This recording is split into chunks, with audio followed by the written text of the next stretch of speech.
It's Radio Free 501c, the podcast of Rogue Tulips Consulting. I'm your host, Cecilia Sepp. It's season 6.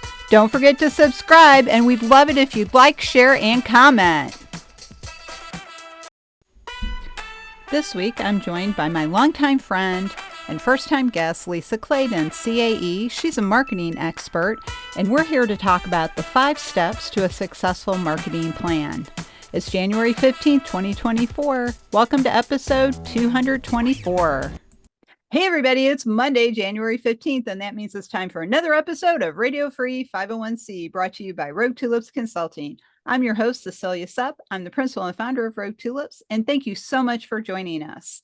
To our global audience, good morning, good afternoon, or good evening, wherever you may be. This week, I'm really excited because my longtime friend, Lisa Claydon, is finally a first-time guest on the podcast, and we're going to be talking about her area of expertise, which is marketing, and our topic is the 5 steps to a successful marketing plan. Lisa, welcome to the podcast, finally. Would you like to say hello to the audience and tell us a little about yourself? Well, hello. Thank you for having me, Cecilia. I'm Lisa Claydon, and I've been doing marketing longer than I would care to admit, but it is a passion of mine, especially with nonprofits. I love putting marketing plans together and executing them and watching the results come in. That's the best part for me. Checking the metrics all the time. So fun. But anyway, I'm glad to be here. That's great. Well, I'm glad you're here too, because we all wonder about marketing. Are we doing it right? Are we getting that success that we seek? And are we going through all of the steps that we should be taking? So I loved it when you said, there's really 5 steps. So could you walk us through the first step? Okay, sure. Well, the first one is you really need to understand your environment. You need to kind of do a situation analysis. If it's a product, service, event, whatever, if you're trying to get an advocacy campaign underway, what were your metrics last year or the year before, or all of them? Take a look at the last couple of years and see the trends. And obviously with COVID, things have, really changed. Mm-hmm. So where are we now? What's going on with your membership, your industry now? So take a look at that, and look at the results and metrics. And also, is there new competition? Is there old competition? What are they doing? Where does that fit in? What are you doing new? What's happening? So take a look at all that and figure out, if you have any new opportunities or need to pivot in some way because of the landscape. Wow, that sounds very much like environmental scanning. Oh, yes, of course. That's exactly what it is. Oh, that's great. Okay, so step 1 is environmental scanning. That's right. Step 2 is figure out your goals. What do you want to achieve? And, I'm a big fan of SMART goals. You want them to be specific. You want them to be measurable. You want them to be attainable. And you want them to be, of course, realistic and timely. So figure out if it's an event, how many people do you want to have registered? Take a look at your history. Again, that's where that comes in. Take a look and say, what makes sense? What can we feasibly do? And be specific too. Say we want to achieve, 2,500 book sales. We want to increase membership in this category by X%. So be very, very specific. And, that's interesting what you said about increasing something by a percentage. Do you feel that is the best metric for setting a marketing goal? Or is it better to say, instead of a percentage of members, say we want to have 20 new members and be that? Either one. I think either one works. I think it's how it sounds better to, your staff or your board. What makes it sound better, and what makes it sound more achievable or exciting? Well, I think we all know that old quote about lies, damn lies, and statistics, because it can be a little misleading, because one of my favorite examples is, well, I have 2 members. I now have 4 members. I've just increased membership 50%. So exactly. So it's like when you're looking at that, that's why I kind of wonder, with marketing, if you're really trying to hit a target audience and get them to engage in whatever way it is you're looking at, then how are you going to how are you going to actually count that? And so, Right. percentages, I think sometimes, and this is just me, other people may disagree. Send in those angry postcards. I'm ready if you want to disagree. But I really think sometimes boards set really unrealistic goals based on Oh, percent, absolutely. right? Instead of saying, Absolutely. well, we have 100 members in this category. Let's get 50% more. Instead of saying, well, let's see if we can add 10 by the end of the quarter. I just saw a plan that had a 50% increase in social media engagement in the next 6 months. And I just went, Head slap. okay, okay, really? Come on. I mean, what's realistic? What have you done in the past? How many people do you have now? How are you planning to do that? Are you going to spend some money? I mean, there's just so many different questions. So, but the thing I'd like to say about percentages and numbers and presenting things, as a marketer, I always think in terms of, oh, we could do a graph with that, or how about, so there's charts and graphs, and I've done a lot of exhibitor and sponsorship prospectuses. So you really, you play with the numbers and you see how they look better visually. So that's funny that you bring up what's the true picture. Yeah, really. Are we really? Well, that just increased 50%. It's like, well, okay, maybe not. So You I know, just that's why I like you, and as you know, because we've known each other a long time, I'm a researcher and I'm always working with data. So I also am trying to find the best way to present it and also set those goals. So now we have done our environmental scan, we've set our SMART goals. So what do we do next? well, you figure out who your target market is. That's really important in this day and age. It's always been important, but it's even more so now because we have so many different ways of reaching people. So basically identify your target audiences, and that's both inside your membership and outside your membership, because you're always obviously trying to sell things to your membership, and you're always trying to get new members or have non-members buy your product, services, events, whatever. So develop segments, or what some people call it, personas. So you want to make sure that you figure out, you take a look at your data. You take a look at what are the titles, what are the sizes of the companies they're coming from. If you have age, you can do age. We used to have age. I haven't seen that in a while, but you kind of figure out the demographics and all the things that go into making up a registrant, and you try to categorize them, and so that you can, maybe somebody's just interested in medical instruments or something, and then you have somebody else who's interested in the data side of things, or whatever. I'm just making things up, but the point is, you really want to understand your audience and segment them by information that will help you make better messaging and appeal to them in a way that makes them want to say yes. Well, and it's interesting. You mentioned personas, and I know what they are. But let's do a little sub menu of step 3 here for target Okay. audience. So, how do you create a persona? Is it really just demographics, or what goes into that when you're making a persona? Well, you have to really understand the data Mhm. and take a look at that, and then you can kind of delve out, where these people lie. And certainly age is part of it, and you can kind of figure that out in different ways. But it really is just digging in and seeing the similarities and understanding who they are, what their interests are. So you come up with, a person who's a student. Okay, definitely that's an easy one to figure out. Student. Then you have someone with 35 years in an industry or business or whatever. And then you have somebody who is brand new, but they've had other experiences. And so you just kind of, go through very systematically and figure out what characteristics they have in common, and what's most important to them.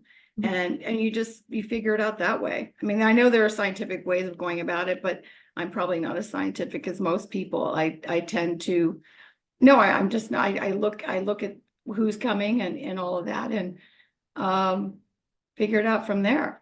Right. Well, and that makes sense, right? Creating a member profile or a Yes. holder profile. And but I guess, what I'm thinking of is like people actually create a character persona and they give it a name and pull a stuff, I don't do that. Okay. I don't go into it that deep and make this, Betty bot type of person to do it. I just look at, because I don't think that everybody can fit into every single category. Sometimes you have overlapping things and you market that way too. Mhm. So I don't go into that level of personas, but I do go into categorizing people and segmenting.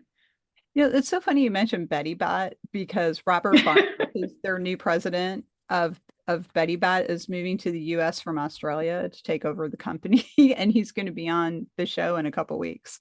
Oh, wow. Yeah, so that's really funny. And fun fact, Robert was in a study group that I mentored, one of the first study groups I mentored, and he's one of the first Australians to earn the CAE. So well done, Robert. Wow. Yeah, great. So well, that's great. And I've always, and like I said, I've always known what personas are. And I know in the Yeah. age of artificial intelligence tools, people are probably going to use that for research to create those personas.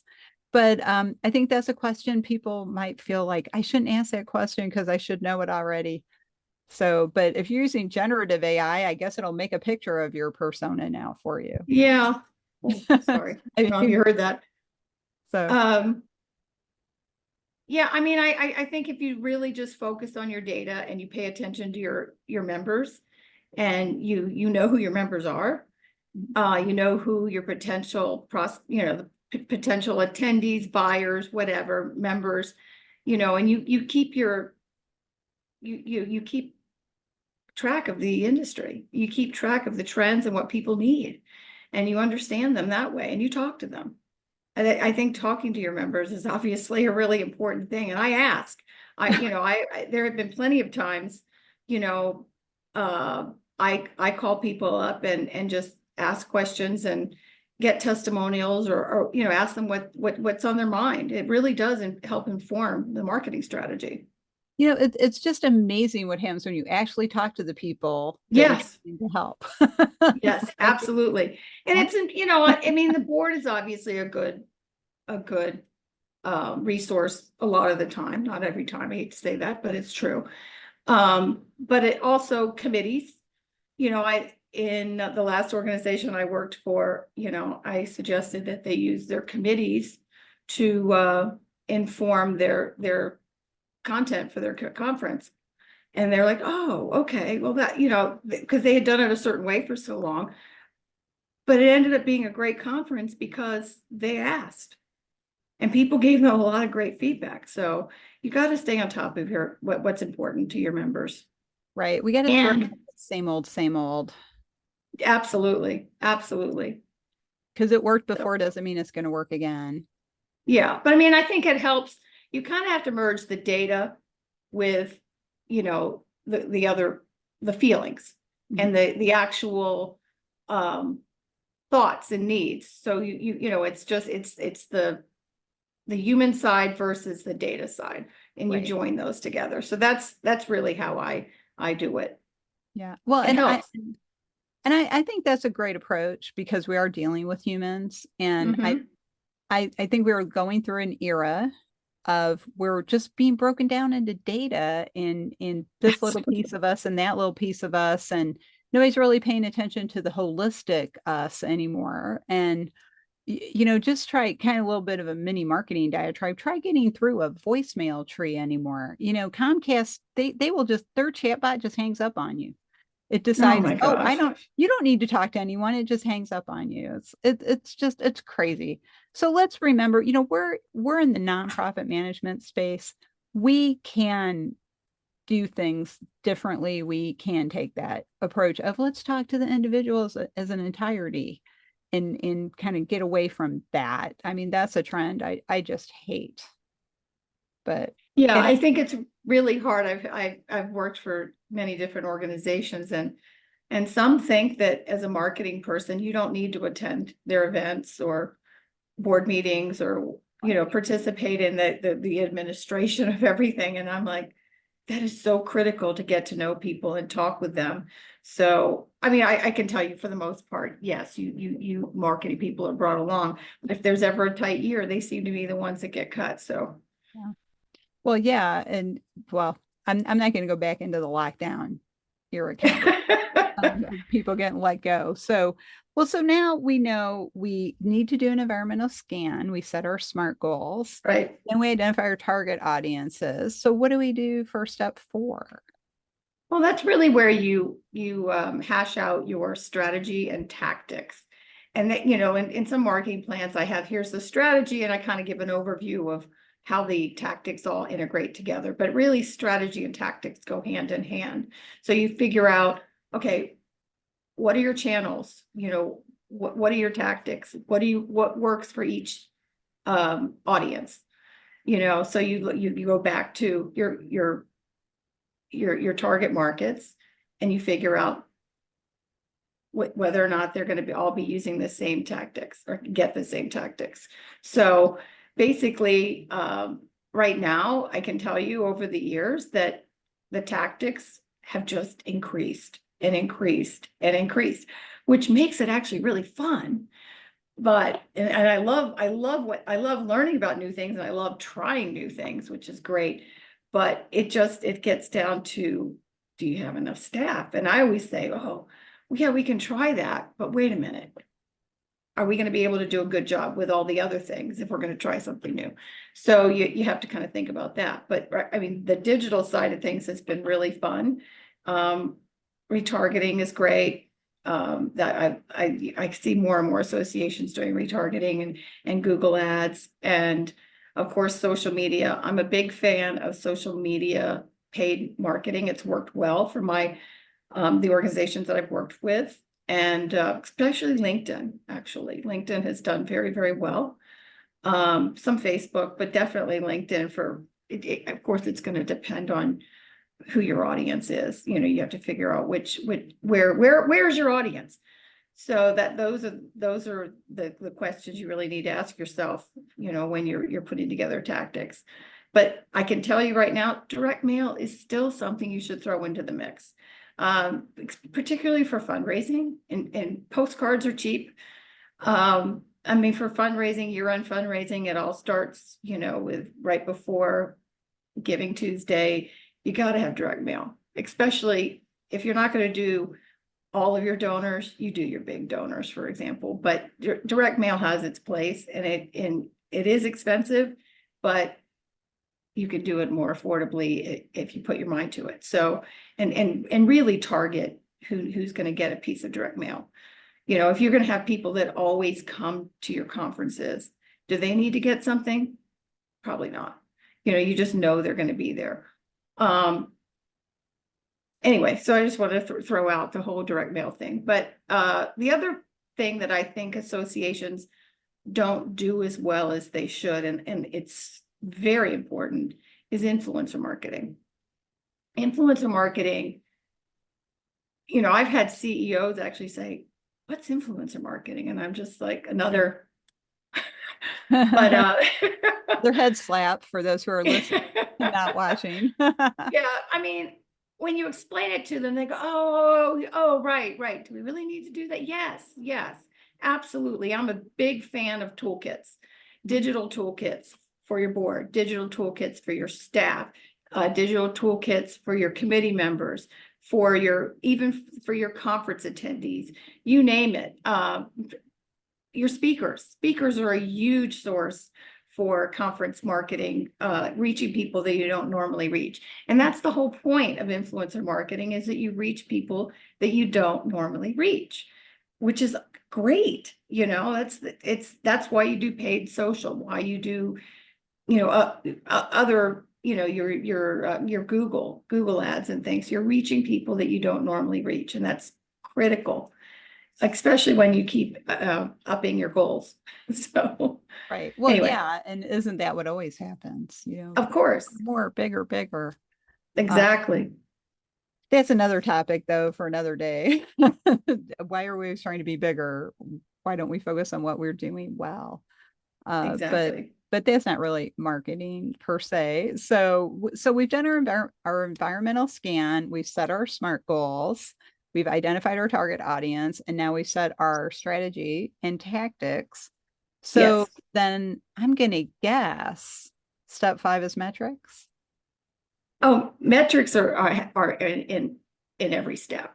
Okay. So, well, metrics that actually goes with strategy and tactics in this from this point of view.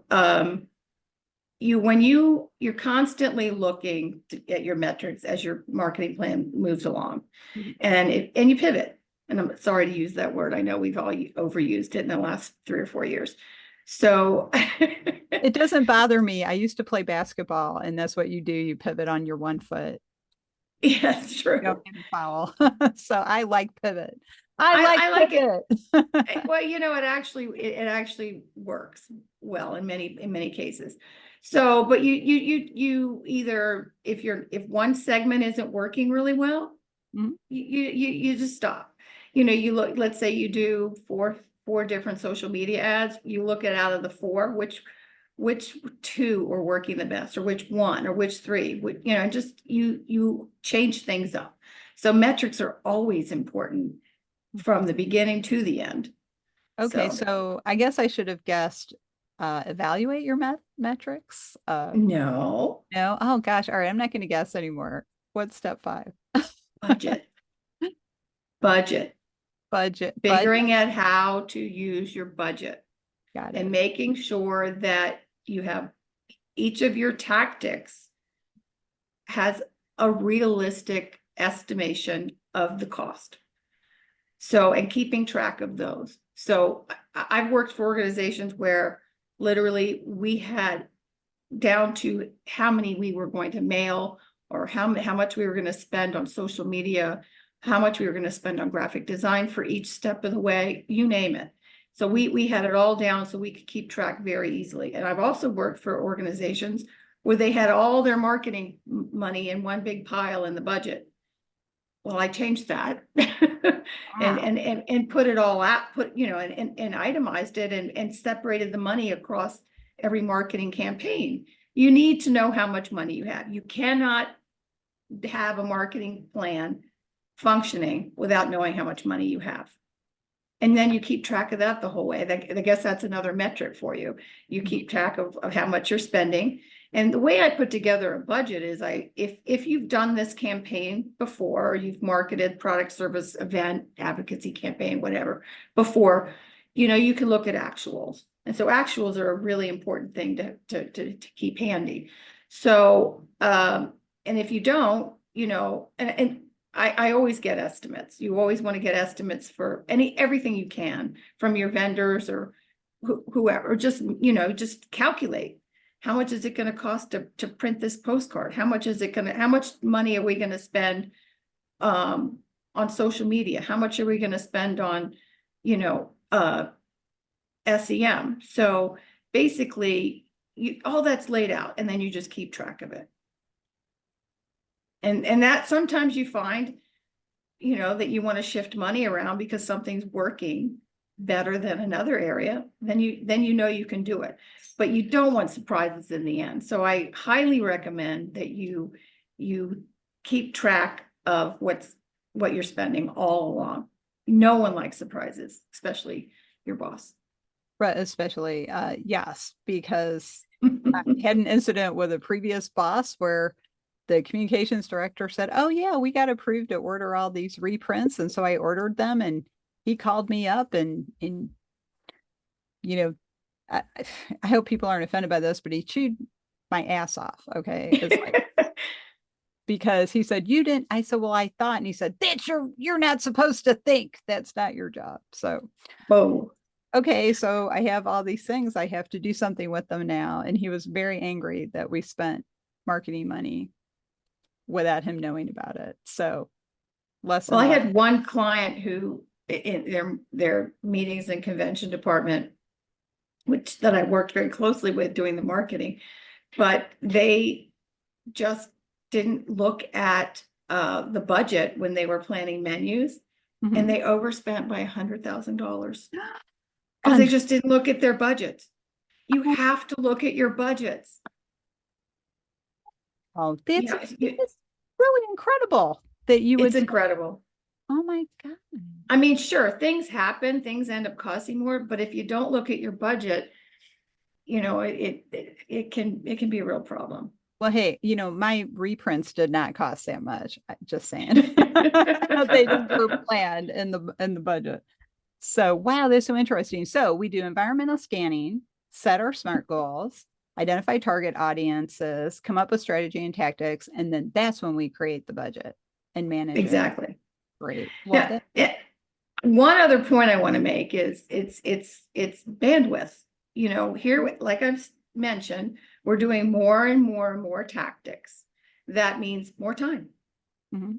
Not necessarily that much more money, but maybe the money is allocated differently than it used to be. But I'm going to tell you, it all adds up, and you don't want to do a bad job on everything. You want to do a good job on everything you do. So if you don't have the staff, you can't expect your staff to be able to do more and more and more and more and more. And I've been caught in that trap many times. And I'm also a person who goes, oh yeah, we can do that. And I say, sure, we can do that. No, I have learned that you have to say, but wait a minute, do we have the resources? Do we have money to bring in a consultant or a part-time person, or can we borrow somebody from another department? How can we get this done? Right. So you can't burn your people out, because that, of course, is the rate of diminishing returns. Right. So you don't want that's a no win for anybody. Right. Well, and that's not just related to marketing either. Exactly. I mean, law of diminishing returns. I think everybody gets wiped out, overextended. My earlier comment about the lockdown, entire membership departments were being eliminated. Well, somebody has to do that work, so it got put on somebody else. So Yeah, I heard that a lot, actually. yeah, and it's that relates to what we were talking about earlier about data is not the same thing as dealing with a human being. And so what you see is a lot of boards or senior staff decide, well, membership's really just the database. And it's really not. It is so much more: membership That's right. relations, that Of person, course. nurturing the community, encouraging engagement, building relationships, giving people that warm, fuzzy feeling that they don't get somewhere else. And that's really important. So I just I know marketing is important across the whole organization, but do you really see a lot of big differences when you're marketing a conference versus marketing a member service?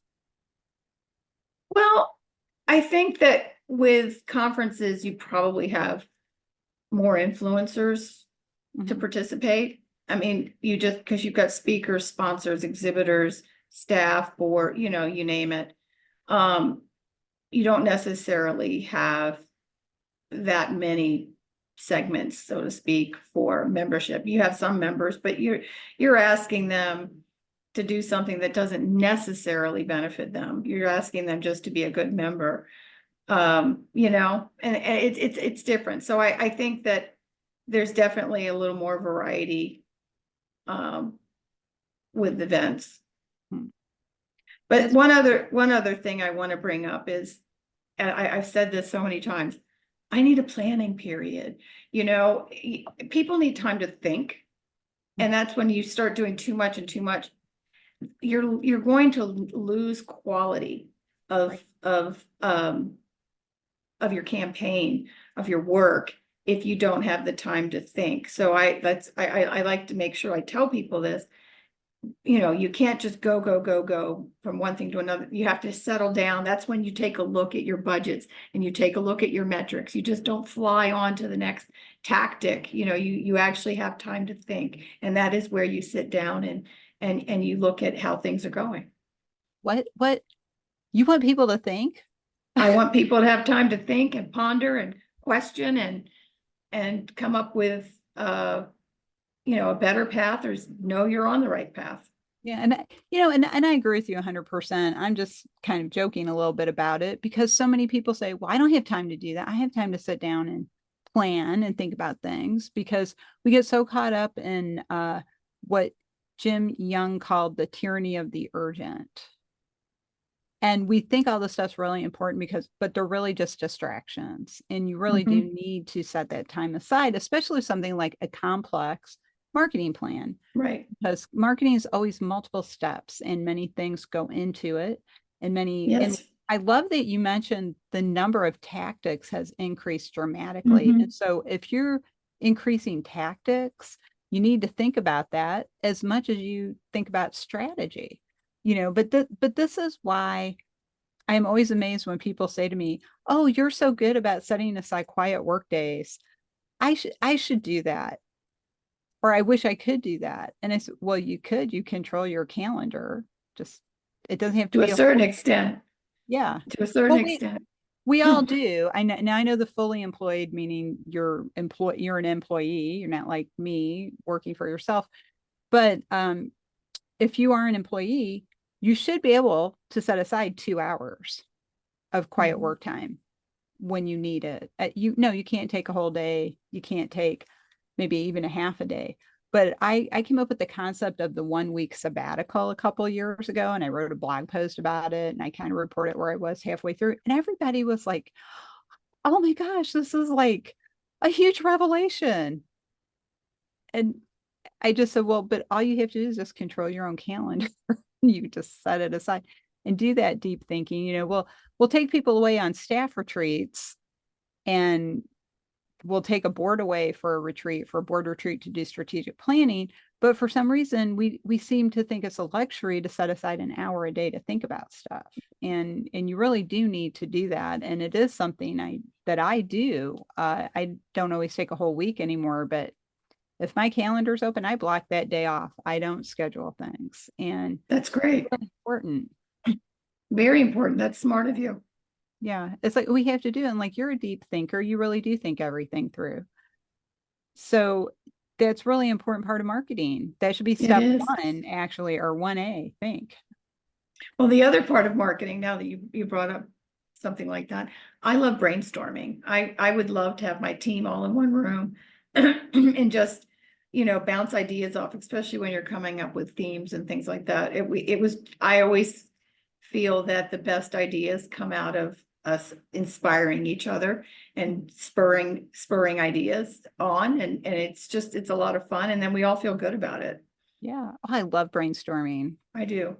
And I Mhm. love getting advice from people, even if it's unsolicited. If it's, because even if you've already heard it, you already know it. And frankly, I don't mind getting unsolicited advice because I often give it to people about business, not about personal stuff. It's but I think that talking to other people, it builds up your knowledge base on that topic, but it can also build up your confidence to get something done. So Mhm. I do a lot of writing, but I've never actually written a book. So I talk to people who have, and I've talked to a lot of people over the years who have actually written the book, and they all have something different to share about how they got to getting their book done, right? Because one thing all writers have in common is procrastination. We will always find something to do besides do that writing, do that work. Well, I got to go search Amazon or look out the window or organize my sock drawer. You just find something because you're alone with that blank page or blank Right. screen, and you don't want to deal with it. But well, this has been a great conversation. I think it's very digestible for people who want to work on their marketing plans, or maybe they're not familiar with marketing plans yet and they're working on that. And this is something we can all implement. So, Lisa, thank you so much for coming on and sharing these 5 steps. And Welcome. I like to ask my guest, what is the one thought you would like the audience to take away today? And how can they get in touch with you if they'd like to talk with you more about marketing? One thought, I guess. I guess the one thought is pay attention. Obviously, in every step, you need to pay attention. So you can reach me on LinkedIn at Lisa Claydon. It's Lisa D as in David O-N. And my profile's there. Or you can reach me by email if that's what you would like. It's Lisa Claydon with 20 at Gmail. Simple. Great. Well, that's wonderful. And full disclosure to the audience, Road Tulips Consulting is currently a client of Lisa as she is doing projects at this point in time. So we're enjoying working with her, and she's really great. So if you have the opportunity to work with her or add her to your team, I highly recommend you talk with her. So we have to go rogue for now, but we'll be back next week with another exciting episode. So don't forget to subscribe or follow us on whatever your favorite podcast service is, because we're everywhere. So on behalf of Lisa, I'm sorry, I can't wrap up yet. I didn't tell you where my website is. So if you'd like to learn more about Road Tulips Consulting and how we can help you bloom outside the box, you can learn more about us at roadtulips.com and check out our services page. And if you don't see exactly what you're looking for, let's have a conversation, because those are just some of the things that we can offer. All of our fees are on our website on that services page. And if you're a curious sort like Lisa and myself, and you are looking for some education in nonprofit management, check out the Road Tulips Education Program, which you can find at the website, the 501c League.net. Our spring 2024 session is open for registration, and we hope to see you in one of our webinars or courses. So thanks everyone for joining us. And on behalf of Lisa and myself, we'll see you next time.